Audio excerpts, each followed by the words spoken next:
Hello and welcome to another episode of Kuma's Kitchen, and yeah, it is getting cold in Osaka. Okay, maybe I've become a bit of a wimpy Canadian. I'm used to not having so cold anymore. It's down to 8 degrees Celsius today and going down to 4 by the middle of the night sometime. Ouch.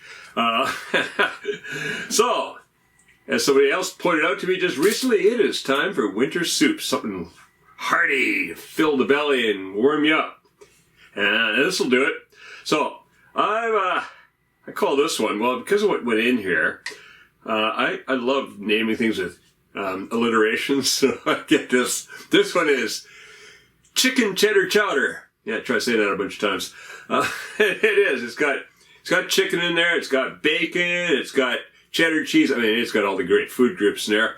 Potatoes to give it some heartiness. Yeah, and then just cooked into one pot over there. Really easy to make. Yeah. That's going to get really cold tonight.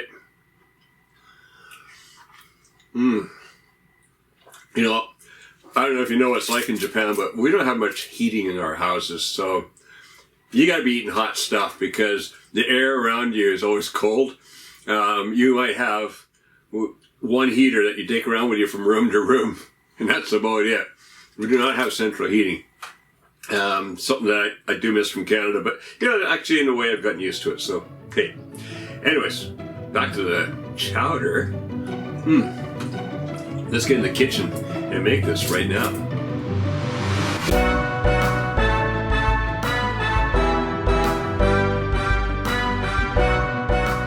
Alright, so the ingredients. Well, what we've got across the front there is 3 tablespoons of butter, 2 tablespoons of flour, 3 cloves of garlic, thinly sliced. Yeah, kind of a couple of really big ones there, so a bit more than usual, but that's fine. 3-4 cloves, fine. We got half a teaspoon of salt, 2 teaspoons of dried thyme, 1 onion chopped, half a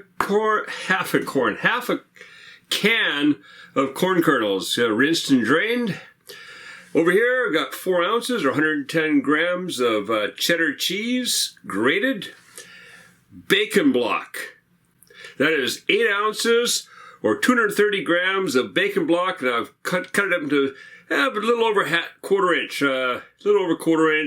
6-7 millimeter pieces. It's not that exact. It can be anywhere between a quarter to half, really. And then across the back here, we got the chicken and the potatoes. So the chicken, that is 12 ounces of 240 grams of chicken thigh, cut up into pieces about, half to 3/4 inch, or 12 to 20 millimeters. And then the same goes here with the potato. Well, the size of cutting up goes the same. That is 1 pound of potatoes, and they get cut up into pieces about a little over half, a little under 3/4, so yeah, 15, 18 millimeters. Then across the back, we've got, well, first of all, there's 3 cups of chicken stock, and then there's 3/4 cup of heavy cream. That's that 30% plus butterfat cream. Really nice stuff. That's going to go in towards the end. All right, so first thing I want to do, we got, I'm using a big old cast iron pot here, not because it's going in the oven, but just because it suits chowder. Yeah, I could have used the other one, that really nice one I've got, that was given about a year ago, I guess now. But I just, for chowders, I don't know, this just kind of suits a chowder. It's got that rustic look to it, so let's do it in that. Gonna bring that up with medium heat. About there. Toss the butter in there. And again, I'm just gonna speed up that butter melting by skating it around a bit. Woohoo! Because this is a big block of butter. It's gonna take forever to melt if I don't do this, but if I skate it around, that just speeds things up. Alright, that butter is about half melted, so while that's happening and finishing off, what I want to do here is I want to toss the flour, the thyme, and the salt into a larger bowl. Give it a little mix up.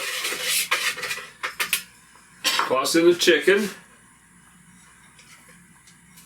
And then I'm going to dredge that chicken. So just flip it around in there until all the chicken is coated with the flour, herb, salt mixture.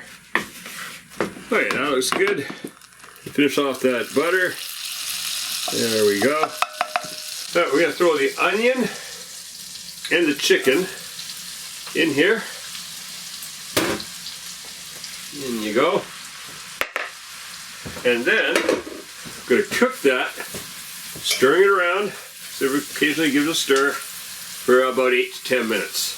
We'll see you back here in 8 to 10 minutes. Oops, and what did I forget? The bacon. Bacon goes in too. Let's get that in there too. Just want to brown everything up. Okay, so again, see you back here in 8 to 10 minutes.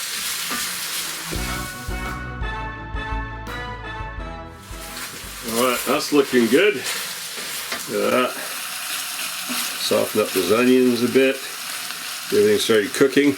Now, what we'll do first of all is take a little bit of this chicken stock and just deglaze anything that was on the bottom. So, put it on there, just stir off that bottom. Need a little bit more. If it starts thickening up a bit on you, just add a bit more. Alright, there we go. Get that goodness off the bottom. Alright, that's looking good. So now let's see, we're going to add in the garlic's going to go in there. The corn. The potatoes.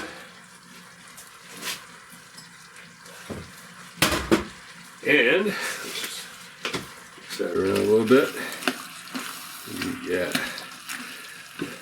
The rest of the chicken stock.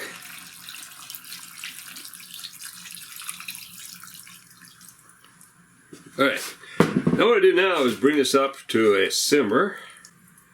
And I'm just going to simmer it for about 20-25 minutes. What I'm going to check is I'm going to take a fork and check those potatoes. Once the potatoes are fork tender, these are about ready to go. So, see you back here in about 20-25 minutes. Probably even closer to 20.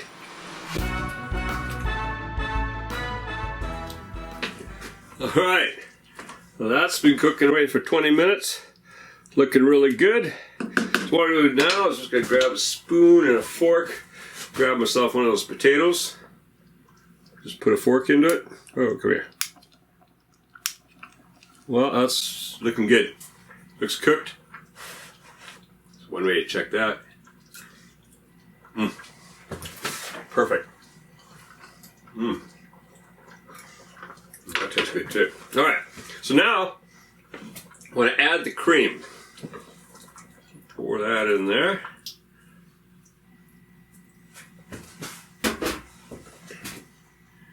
Stir that in, and I got to heat this up now because I'll cool things down a little bit. Let's bring that back until it's starting to simmer again.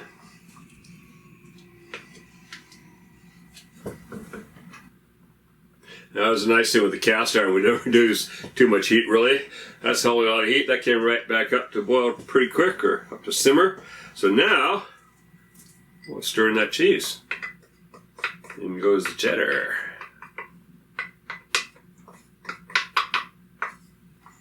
Stir that in there.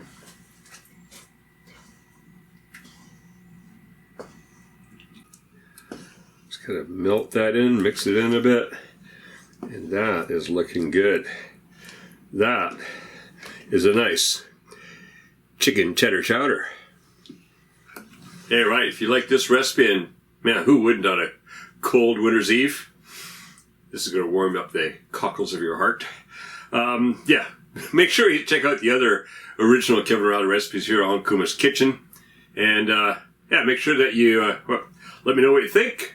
And do make sure you're subscribed and click that notification bell so you find out about other ones coming up. Because every week, a new Kevin Riley Kuma's Kitchen recipe coming out. All right, now go make this and make cooking fun again with Kuma's Kitchen.